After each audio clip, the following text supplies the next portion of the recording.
So now our 60 minutes dialogue on skills development for the changing world of work. And our today's moderator is our very dear friend Paul Keijzer, CEO of Engage Consulting. Paul, please join us here.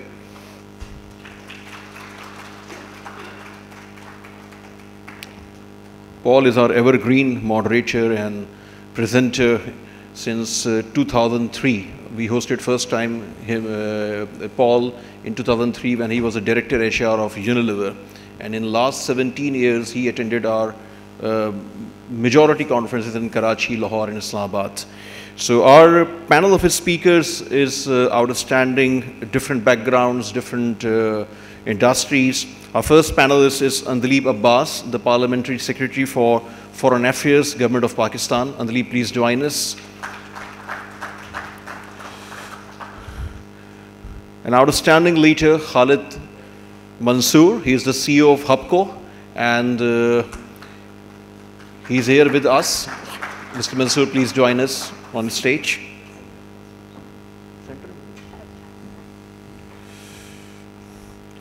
Ayesha Aziz, the Managing Director of Pakistan Brunei Investment Company, another outstanding lady and professional.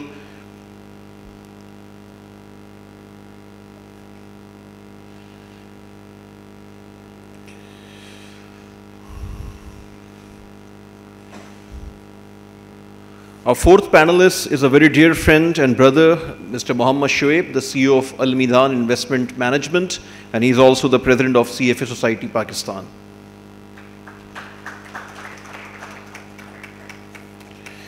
And last but not the least, an outstanding woman CEO, Aruna Hussain. She is the Managing Director, Pakistan for Maersk. She is representing the shipping industry and very outstanding professional. Thank you, Aruna. Over to you, Paul. Thank you very much.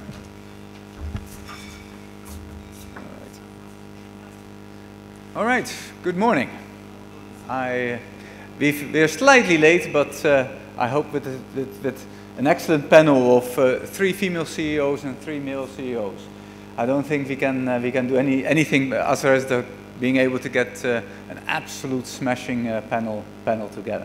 So thank you very much for being here and allowing us to share with you something which is very close to my heart, and I've spoken to my panel members, obviously very close to their heart, which is all around how do you ensure that you develop the skills for the future? How do you make sure that in a fast-changing world, and all of us have talked about that for the last 1.5 days, how do we make sure is that we help and anticipate what is required going forward? And instead of doing a one-by-one speech in which each individual, each CEO will explain what their perspective is, I would like to engage into a slightly different format in which I ask a number of questions, and subsequently I would like each of the different panel members to answer that question. And hopefully, as a result of that, we move not much quicker, but there's slightly more interaction. And at the end, of course, you'll be more than happy to ask any questions that you might have.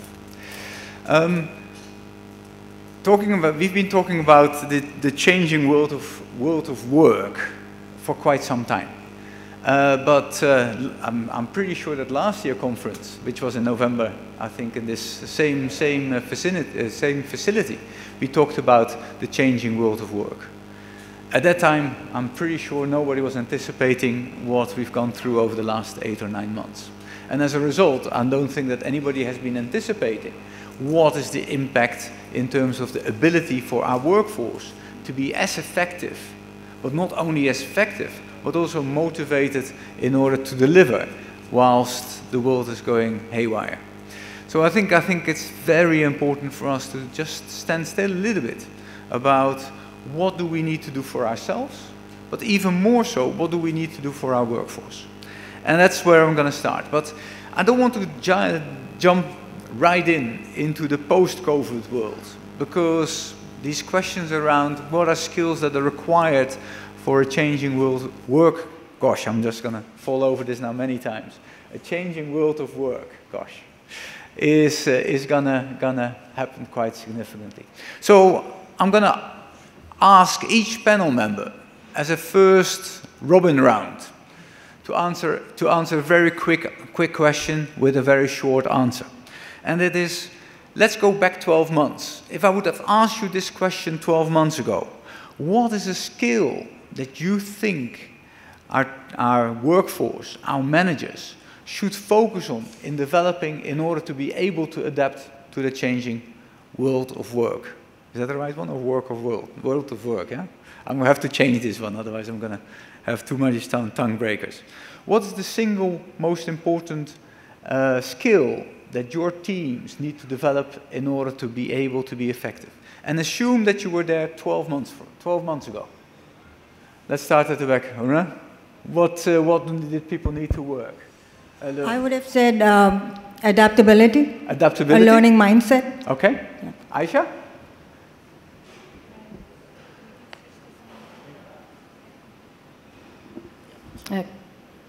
Say imagination. Imagination. And I'm not saying it, Einstein said it. Sorry, say it again? I'm saying it was Einstein who said it first.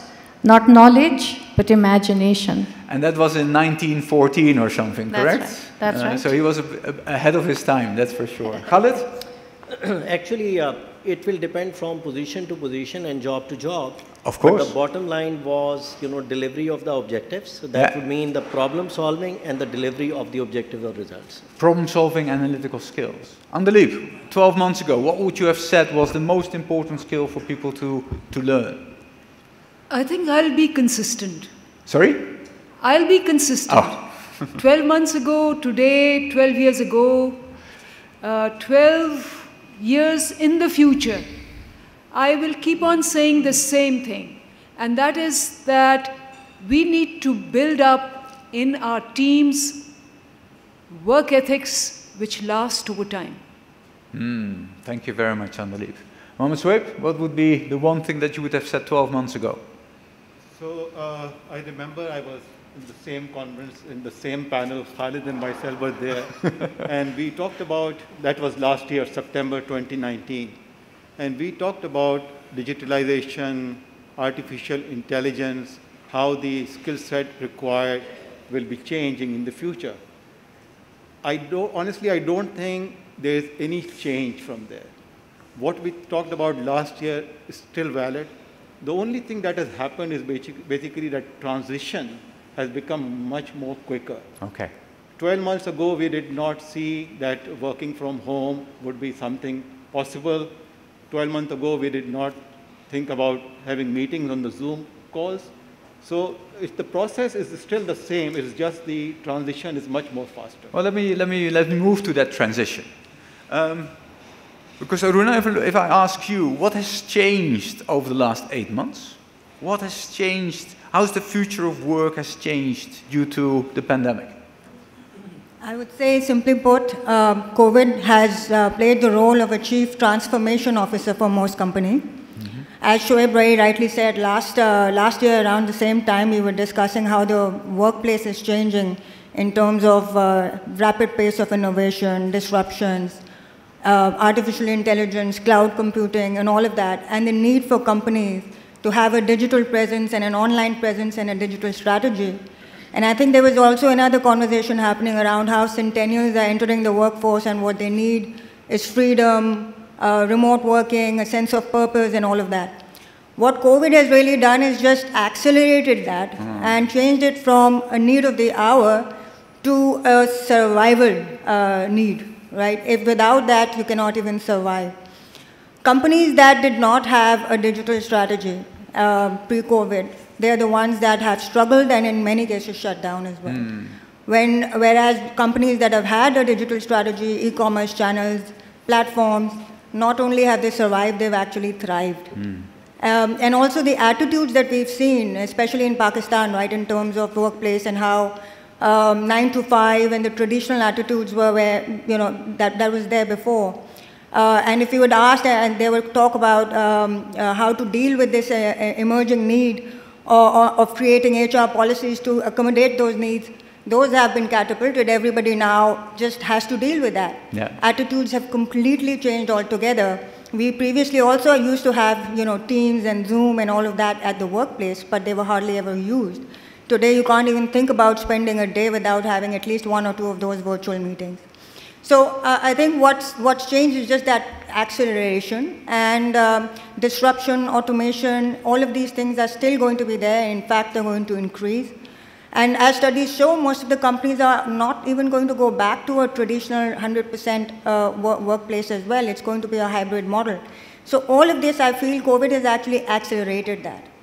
So COVID has been accelerated, going from a need to a survival. Absolutely. And also attitudes have significantly changed as a result of that. Khalid, what have you seen has been changed as a result of the pandemic? Well, Paul, first of all, we need to understand the future world of works. It is basically a phenomena where people or organizations are adopting modern practices by leveraging the technological development. So the fundamental change I've seen, first, the foremost, that although you see digitization or working from home was a concept, as other members said, we have talked about. Yeah. You remember that, what's going to be the future of work. But you see, barring few technological company, people were not really using those practices. But what happened now, remote working, working from home, working from everywhere, it's the norm. The second thing was the fundamental change in the management philosophy. Management by walking. I mean, you read any books, you have to be standing right on the top of the head of the people. But now it's gone. It is basically the result orientation. Yeah. The third thing was, which I have noticed, that you see the productivity of the organization is the employee engagement. And you have been champion of that if the employees are not engaged, you won't be able to really see the results. Okay? So in our practices, once in a year, but with this pandemic, the changes are so volatile that we have to do it almost on fortnightly basis. You have to understand that how people's moods are changing, whether they're engaged or not, and with the risk of really, losing the productivity. Other thing is that since it's going to be remote, I remember that, how do you engage people? You see, several events whereby you will engage with employees, having chit-chat on the lunches, etc., or, having some other kind of norms, which is, face-to-face interaction. It's not going to be available now, okay? So what I remember that if you interact with the people, I will gauge, the body language, their face expression. It's not going to be visible. So now, we have to learn the new things as we go along.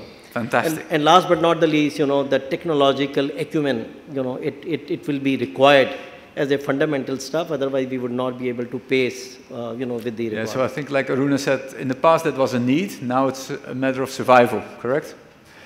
Mohammad, so from your perspective, what are skills that as a result of that acceleration are now even more pronounced required than they have been in the past? Okay, so from my perspective, I would say there are 3 types of skills which are quite important, which have become more important today than ever before. And these are related to, basically, I would group them into 3 categories: technology, interpersonal skills, and change management. And in the area of technology, you have to make sure that your team is well equipped to make the most use of the technology. Right now, technology, nobody is worried or nobody is concerned about the availability of technology. You have the technological innovation going on. I think the litmus test of any management is actually to adopt the right technology and to employ it in a meaningful manner. And for that, your employees have to be technologically savvy, and they should be able to make the best use of it. Yeah. So that's the part on the technology side. The other aspect is the interpersonal skills. When we are talking about the interpersonal skills, as we are working more remotely, we have less interaction with the people, you have to up your game as far as communication is concerned. And when we are talking about the communication, I'm also talking about the collaboration, empathy. This has, again, not changed. We talked about the same thing last year as well. But I think there is a more need for it because, as Khalid also mentioned, you don't have the advantage of looking at the the facial expression, the body language of the person you are communicating with. And especially for the people who are in the area of sales, to get the trust, to build the trust of the customer while you are working remotely is very important. The third area is change management, and which I feel is the most important area. Because what is happening is that we have to, as we have to adopt to the changes to survive, as was just mentioned here, so that learning agility is very, very important. The ability to learn new things, the ability to unlearn and to relearn and to apply that learning all the time.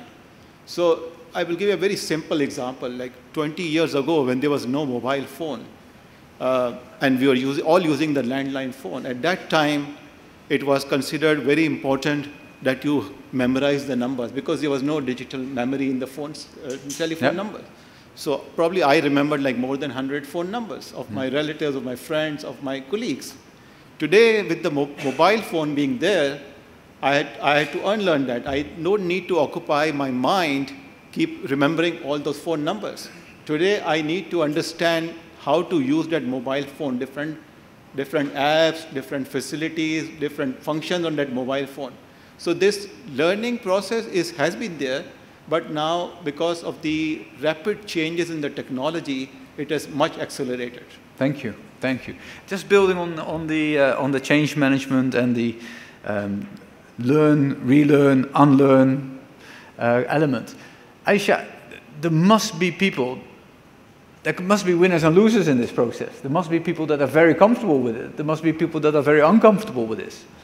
What is your perspective of who's going to be the winners and losers of being able to adopt to this COVID world? It's, I'm sorry, this very interesting to hear, all the other comments. I think what we're expecting suddenly is for people to start having empathy or be problem solvers and, collaborators in an environment where clearly those are the skills that we need. But if we look at our traditional systems, right from the day we go to school, we are taught to be conventional, we're taught to be conformists. When we get into the workforce, we're rewarded for following certain rules, for being disciplined, for being competitive. And so really winners are going to be people who can reorient themselves because, there have been social experiments. You put a computer in a wall and there are children on the street who will collaborate and come up with music that they've made out of a computer using a system they've never used before. Yeah. So the fact is that we've all got to reorient. Anyone can learn to use technology. But how do you use it? Are you going to report to the robot, or are you going to be the one calling the shots? So the winners are really going to be people who are taught from an early age and are encouraged to be creative. And I think that's the reorientation. You can't really get your workforce today, post-COVID, to start doing all the things which you have to really inculcate from a very early stage. So at some space later, Ayesha, I would like to I'd love to hear about how in a socially distanced world where people work from home, how do you create collective imagination? Because I've not solved that question yet, so I'm going to come back to you on that one. Andleeb, who's going to be the winners and losers? Because not everybody will be able to adapt in the way that we just spoke about, is it? So, Paul, I basically think that we have to accept certain things as individuals, as companies, and as a country, and as global citizens. And that is that the world is as never before. In our lifetimes, 100 years, never has this happened. The last time crisis hit the world was in 2007, and that was just the economic recession. So there was this fear of losing your jobs and losing your companies. This time, there are two fears: lives and livelihoods. And this is a lethal combination. And so the challenge, understanding this challenge is very important, because for people to be productive and skillful, the brain has to be up to it. Nothing is the cancer of productivity more than fear and uncertainty. We all know that. That nothing kills productivity and motivation more than fear and uncertainty, and they're both present. So what we need to do is to recognize that and plan for it. And that is why challenges are something that are inevitable, but defeat is optional. That is the mindset we have to work on. So in my view, our biggest challenge is not going to be digital, not financial, not technological, it's going to be mental. And that is where we have traditionally not worked too much, and that is, I'm afraid, where we'll have to focus much more on. That how does the mind operate under these negative environments? And that is why a new set of skills, what I call the mindset, the skill set, and the tool set, we need to redo that. So we have to come up with a suggestion. For example, let me give you a practical example. There is a gentleman earning the highest in the world. His children go in Ivy School leagues. He has a plush lifestyle. One day, it's all gone. Pilots. And so, Emirates pays more than the CEOs over here. 7,000 pilots laid off. A pilot's basic education and skill is too narrow. It's just bachelors. Most of them are not even masters. Just think of it, which industry would they get a job? The Australian pilots are now driving buses. These are practical realities that I'm quoting to you. And I know so many of them. And we have been discussing with them how they can be reskilled and re-employed. Because from a lifestyle, which was like a dream lifestyle for 25 years, and a future for the kids, whoosh. So that is where we need to focus on as individuals and as companies as well. So there are solutions to it. And I think one thing that we need to, the new skill and the new focus for the companies have to be, we've been focusing on the IQ, building up the IQ, building up the EQ. But I think the biggest deficit companies are going to be facing is trust. There is a lack of trust because uncertainty brings trust. Leaders are going to be under pressure to produce more with less. Employees are going to be under pressure that they have to do the job of 3 people. There's going to be distrust of remote working. There is going to be, how am I going to supervise? How am I going to tell them that my child is crying but I'm still working?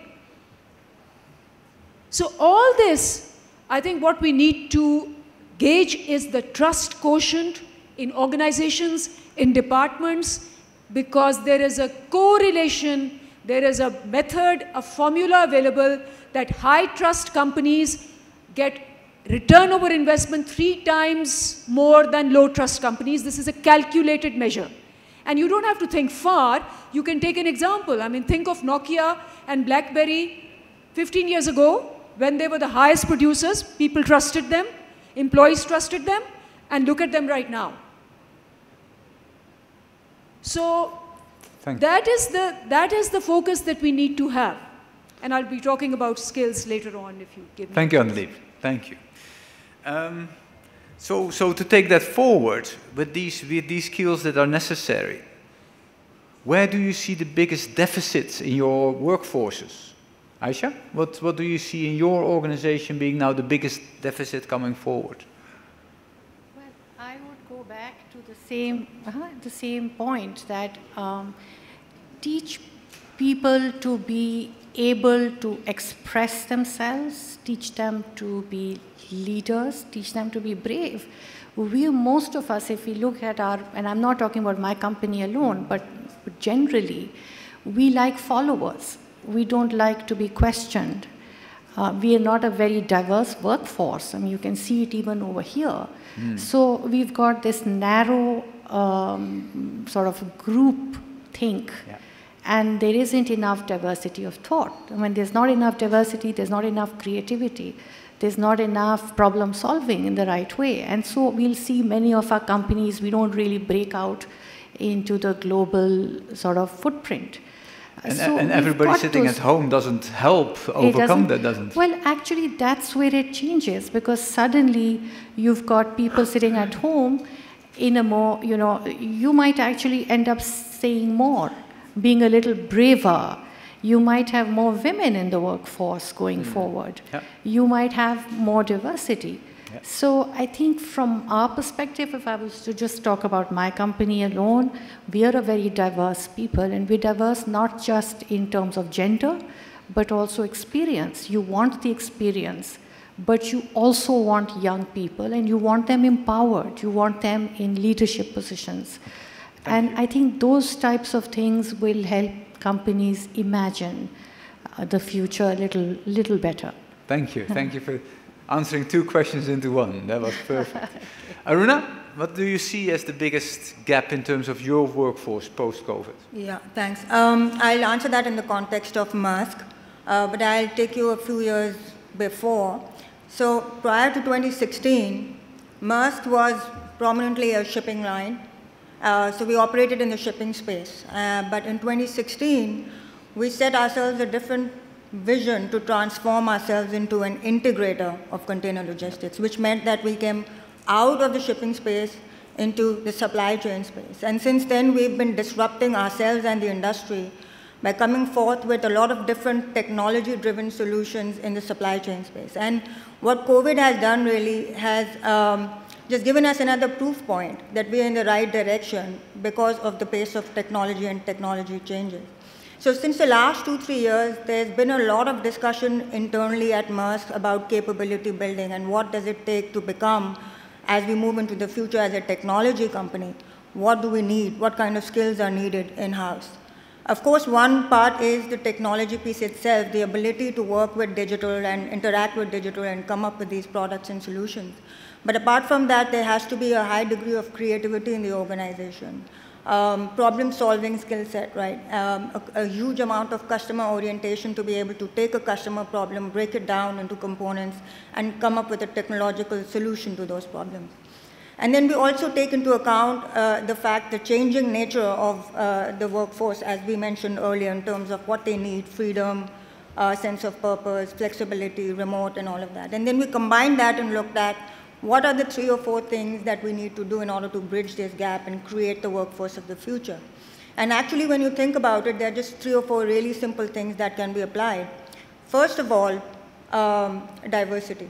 So when we talk about creativity in the organization or innovation, we know for a fact that if you have a diverse organization, you are then creating the right opportunity for that creativity to come through. Gender diversity is one of them, and diversity inclusion in other. I'll also like to mention over here that in Pakistan, particularly in the supply chain logistics space, diversity ratio, especially gender ratio, is less than 5%, but Maersk actually currently has a gender ratio of 25% and increasing. The other thing that we are doing globally as well as in Pakistan is coming out with a flex work policy. So we've already got to that point where we are planning on giving people the empowerment to be able to decide whether they want to work from home or whether they want to work from the office or whether they want to sit on a yacht in the Caribbean and work from there. 9 to 5, we're moving away from that as well. So those are things that provide the freedom for people to feel awesome. Good. Of course, technology is another thing. When we are trying to hire people from technology companies, globally we've hired folks from Amazon, from Microsoft, and etc. But last and not the least, creating a culture of learning in the organization, creating online learning programs, but on the other hand, putting people into projects that enable and foster learning, and creating that culture. And in doing all of these things, I think we are very quickly moving towards creating that organization of the future, which will enable us to fulfill our vision. Well, some wonderful examples. Thank you for sharing it, Aruna. Khalid, let's build on that. What is HUBCO doing as an organization to help develop the skills of your teams for those skills for the future? We talked about a learning organization. Yeah. Well, let me answer one thing that, to my surprise, when this, change was imminent, so I was a bit skeptical that what would happen working from home, etc. And new norm was, rather than face-to-face meetings, it's going to be Microsoft Teams or Zooms and all that. But I very quickly realized that it is basically the change in the mindset, what Andleeb was saying. And as soon as you see the senior management demonstrated that, you see the message was trickled down below and people were aligned. And less than 1 week whereby the IT introduced that, look guys, there are not going to be face-to-face meeting, it's going to be Microsoft Teams or Zooms or Blue Jeans, etc. To my surprise, that very quickly people learned. And that is how you see the collaboration started.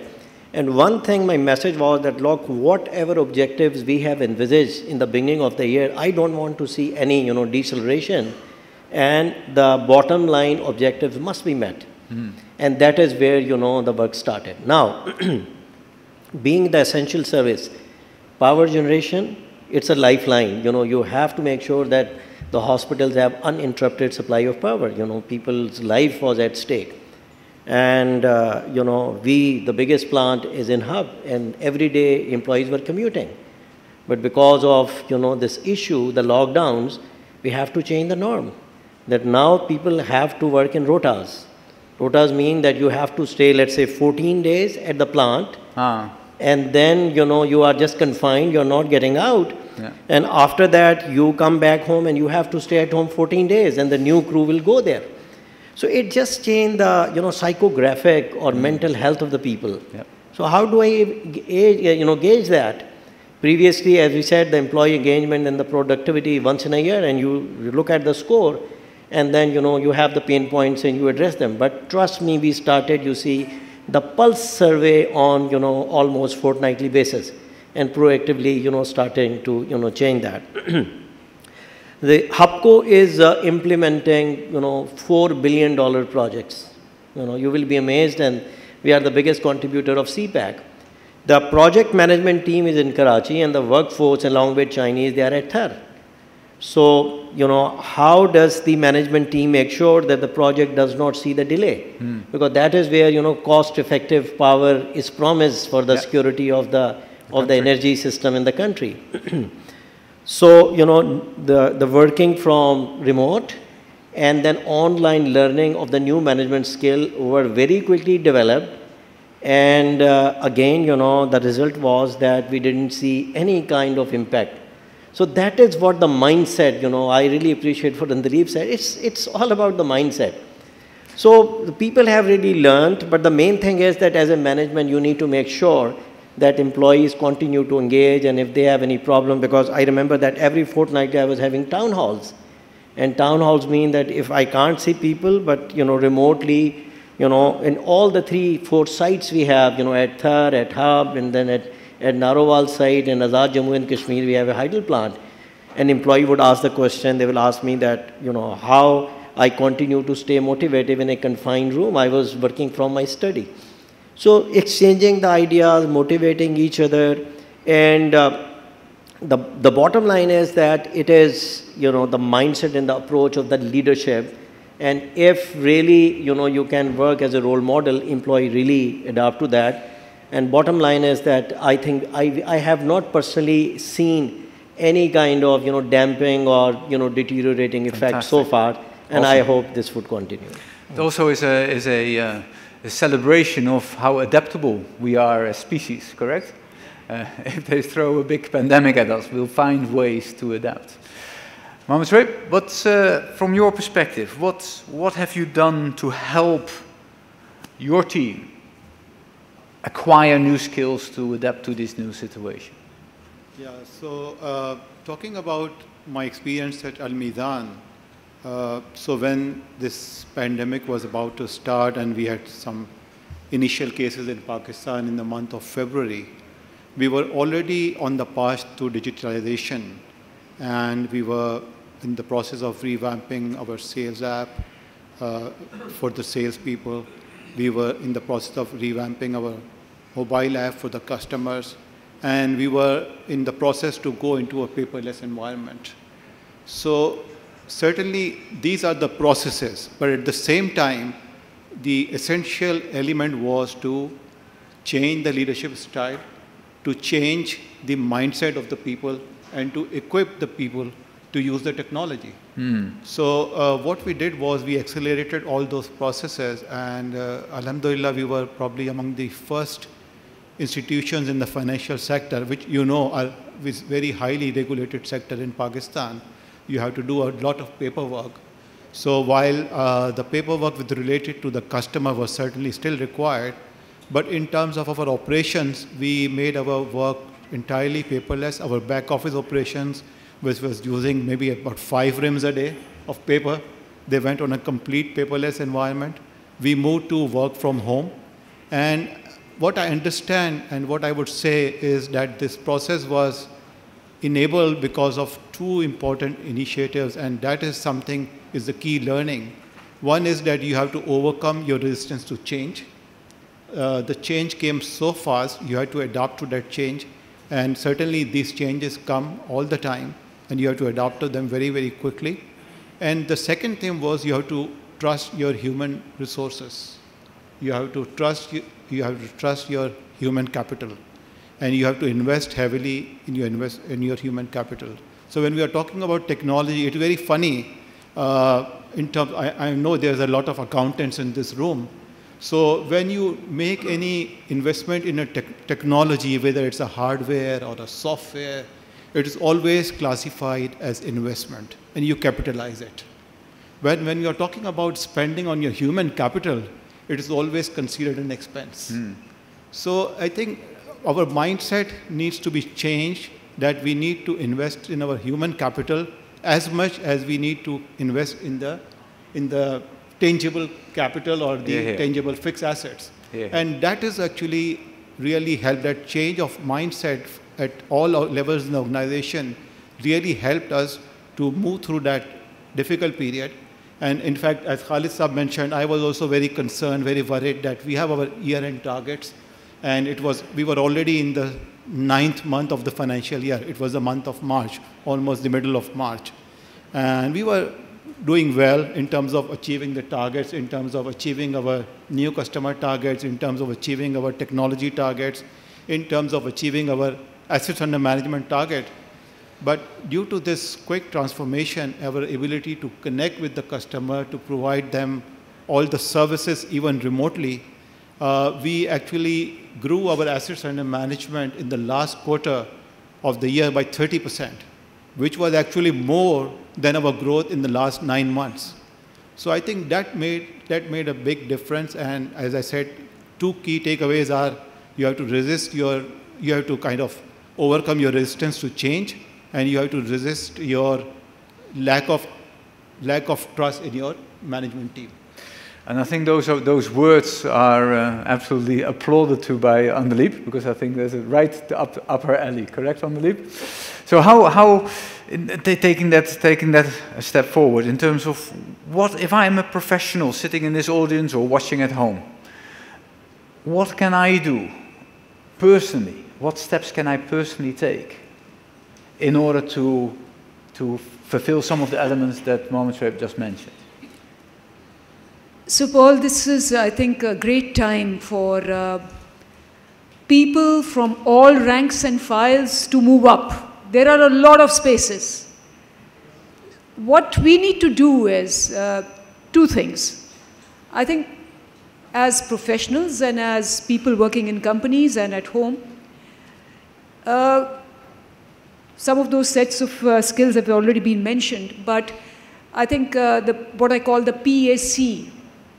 So those are the 3 things we need to work on. P stands for proactivity, right? So you have a choice of being proactive and saying, okay, now I'm going to have a lot of spaces. Am I trustworthy? That key word. So when you say, why should people trust me rather than, he doesn't trust me?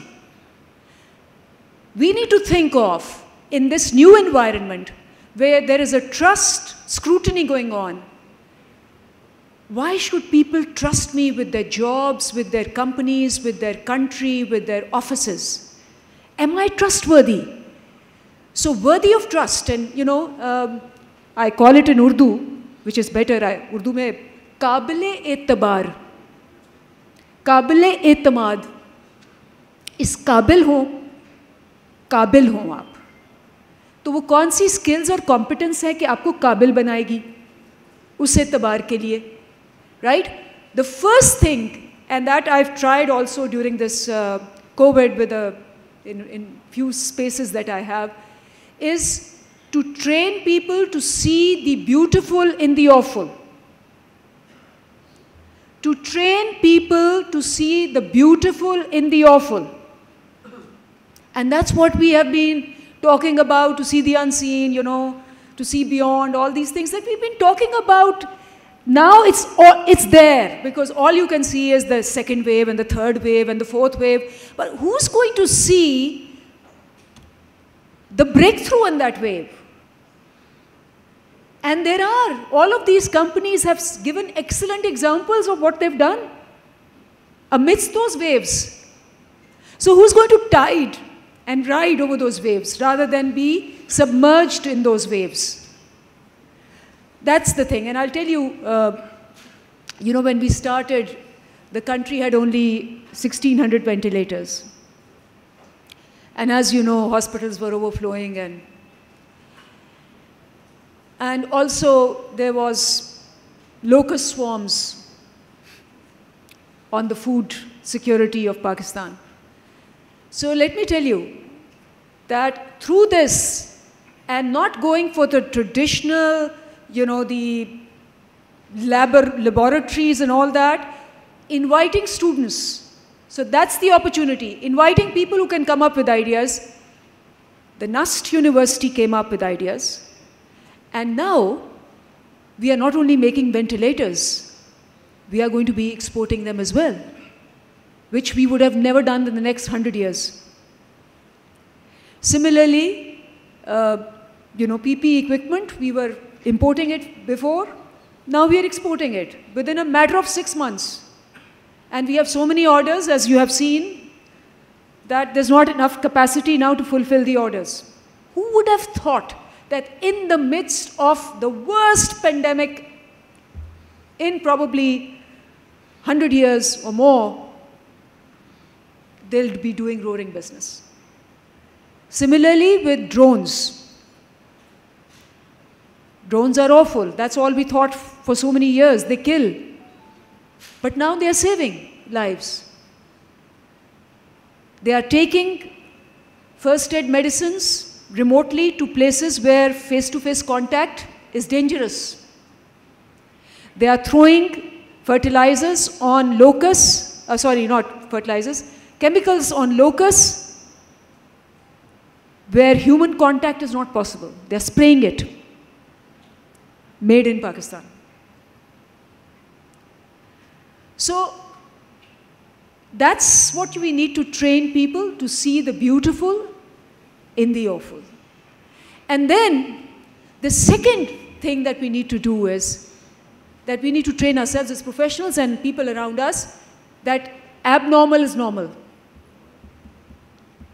As leaders, we need to give that space for abnormality, to create new ideas, let people fail a little bit, and reward intelligent failure. It's easy to reward intelligent successes, but if you don't reward intelligent failures, you will kill creativity and new ideas. So these are key things that we need to learn. And then in my life, what I have learned throughout, and now being in the government as well, don't focus on everyone. Focus on one. Yes, don't think that the whole department, the whole life, my whole job, my whole promotions are going to be, you know, and people are going to applaud me for it, and I'm going to be gallanted for it. if you're able to do one small thing which you were not able to do before, and focus on it and get it done through, get people to follow through, do that thing, I think it will set off a cycle which will be unstoppable, and it is tested and tried and proven. So that is important. And thank you. Like I said, just on the last part, skill diversity is very important. Do not, and this is what I advised everybody in the pandemic, have 2 or 3 multi-skilled people, not multi-generalist, but multi-specialists. So even if you're a pilot, have another skill, and now everything is available online. Do make yourself skillful for 2 opposite things, and you'll always have options. Thank you. Thank you, Andleeb. Thank you for an uplifting message. That's fantastic.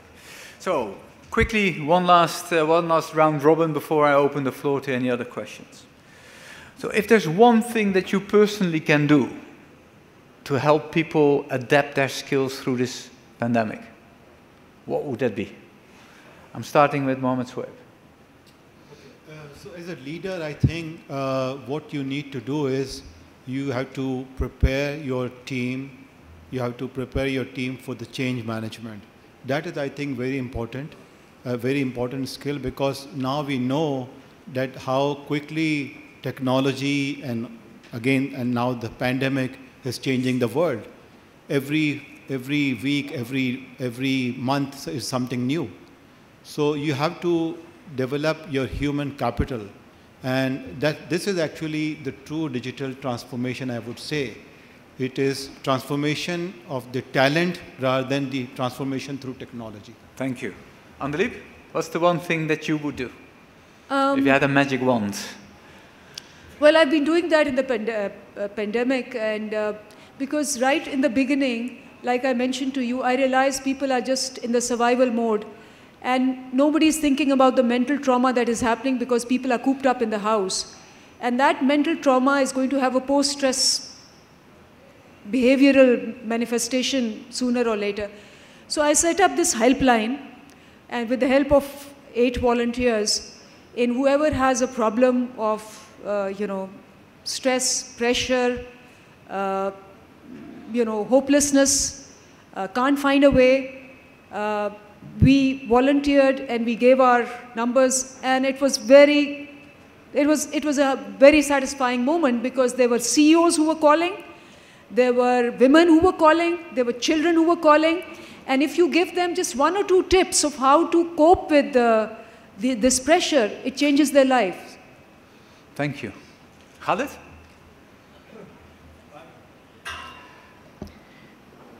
Is it on? Yeah. I think I will say that norm has changed, and align yourself with a new norm. And in this new norm, it is evolving.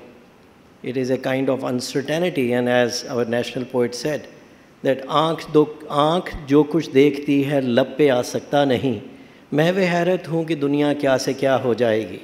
I mean, this is what Iqbal envisioned, and I can translate that. Whatever I am seeing, I cannot express, and I wonder what the world is going to be.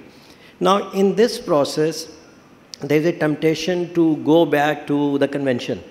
Lot piche ki taraf hai gardish hai yahan to, which is not cost effective, which is not speedy, and which does not offer the quality. So I think that is where we have to resist the temptation of going back to convention. Andleeb, you gave excellent example, BlackBerry and Nokia. Look where they are. Stayed with the convention methods of the business practices versus look at, Android and, iPhone. They went for innovation. So the bottom line is that, from the employee perspective, we have to inculcate the new acumen, that they have to learn the new skills. And I have already said and demonstrated that, when we challenge our employees or, gave that message, they adapted to it. And, because new skill set will be required in this changing environment to deliver the objective, because there's no compromise on that, because that's where, our business sustainability. Yeah, thank you. So I think that's where, we... Thank you, Khalid. Ayesha?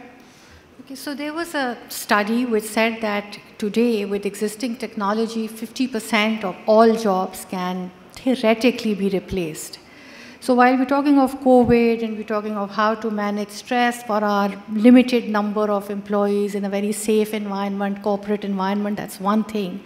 But if we look at the big picture, we really have to encourage people to develop skills for jobs that cannot be coded. Because anything that can be in a predictable environment, and a lot of the things that we do and our employees do, they're all predictable and they're all replaceable. But there are certain things which can't be replaced by machines, and those are the skills, and that's what we have to tell not just our employees, but really our circle around us. Well. Pick up on those skills. Thank you, Ayesha. Aruna, last but not least. I would do two things. One, as a leader, I think it's very important to enable a culture where people are comfortable with being uncomfortable. Because only then can we create that adaptability and learning, where if for example, if it's me, if I'm very comfortable in what I'm doing, then there's something wrong. I have to be comfortable to get out of my comfort zone and learn something new. If we create that kind of a culture, only then can we move forward. The second thing I would do is enforce the SOPs, which we absolutely need to do. And when we walk off the stage, we will enforce those SOPs again, correct? Well, thank you very much for your contribution. There is a question. There are two questions. Let's do the question over there first. Can I just leave the questions to 2 or 3? Afterwards, I think it's lunchtime, so the panelists will be in the audience. Sure. Hi, my name is Ahmad Azam. First of all, I'd like to congratulate the panel for not only delivering, I mean, I'd say this session was very well planned and also very well delivered. So thank you very much for that.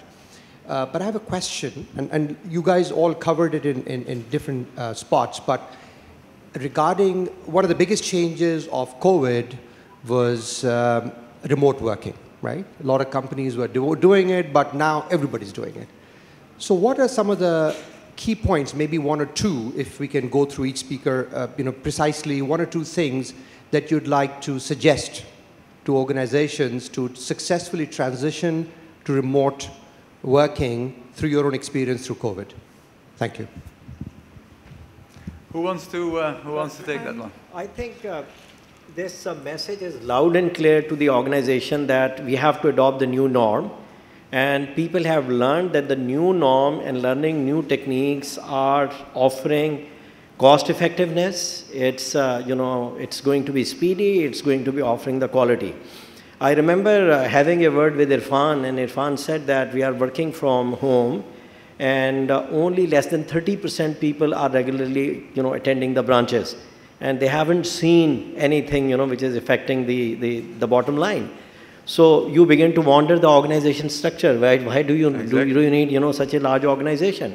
So we have to really transition this kind of change, and whatever learning by force, because as he said that this change was imminent, and COVID has, people are saying, accelerated or provided us opportunity to really adopt and see the results. So now the main thing is that going forward, how do you really leverage all those good learning and bring them into your work practices to be more efficient, more sustainable, more reliable, and so on. Sorry, maybe my question wasn't clear. It's more tactical. I'm asking for a specific tactic or 2 that you would suggest that organizations should adopt to transition from the conventional way of working to remote working. Yeah. So a tactical strategy, a tactical, a tactic that you used in your organization as you transitioned. That's what my point was. One thing is that, the basic skill set which is needed to be operating tactically is, rather than enforcing people or even specialists travel all the way from different part of the world, use their skill set, and no border and no regional kind of stuff is there. So people will be as effective, as flexible working from home. But the fundamental skill which we have already, deliberated, they will have to learn that to make sure that there is no deterioration in achieving the objectives they have. Very simple. So all right. Small things that... Sorry, I have too many questions. I just answer from Ayesha. Small things. We want everybody to have their video on.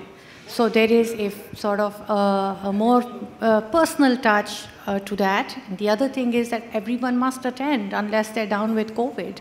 And suddenly we're seeing more active participation. If the committee is, 10 people, then usually all 10 are able to attend. And we've actually found that this is more productive. The meeting that could have gone for 2 hours is now happening in an hour, and that gives us an additional hour to do or to schedule another client call maybe or another meeting. Yeah. So, the 2-3 things, and there's no excuse not to have high-speed internet anywhere you are. So if you have a problem, we provide that, infrastructure. All right. Thank you very much, Ayesha. Just 1 minute. First, I would like to congratulate us for structuring this panel. From Andleeb making the government making the policy, then HUBCO giving the power, then the two from the finance, and then finally I should my go through first. My question is, none of our honorable panel talked about industry. We have talked about service sector. Our main problem, and including Andleeb party's problem, is the 10 million jobs that they promised. That is why, like my organization, the Employees Federation of Pakistan, in recently our president, we have prepared a vision, Skill Pakistan 2030. Because, my factory workers cannot work from home. I'm more concerned with what the factory workers, how to retrain them, reskill them, and more importantly, because of COVID, Khalid bhai, we have a reverse migration. People are coming back from Middle East and others, and what to do with it, because they have more social problems that Andleeb can help solve, because there they were earning, sending money here, and there are no jobs. Yeah, absolutely. Bajit bhai, I have understood. Let me answer, because you see, first thing is that most of the organization, they have not fired people. As a matter of fact, government announced some, effective loan scheme from State Bank of Pakistan, and one conditionality was that none of the people would be fired. Point number 1. Secondly, whatever growth plan we have in place, I told you that we are implementing almost $4 billion projects. The induction is continuing. And, we are focusing more onto the area where we operate, like, hub and Lasbela kind of stuff, we are having the, competitive drive, we are inducting people, we are training people. Those people were supposed to be sent to China, but now, through this online training that is going on. So from the industry practice, to make sure that the jobs are available and people are not being laid off because of this change in environment. So at least, I can vouch for HUBCO that there is no mindset that we have to either reduce the organization or, do lesser induction and so on and so forth. So, all right.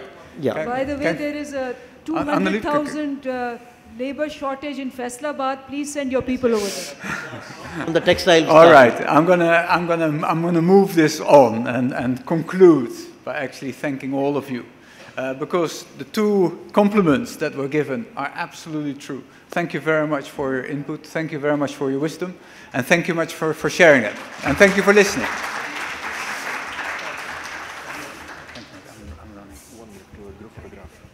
Thank you, Paul.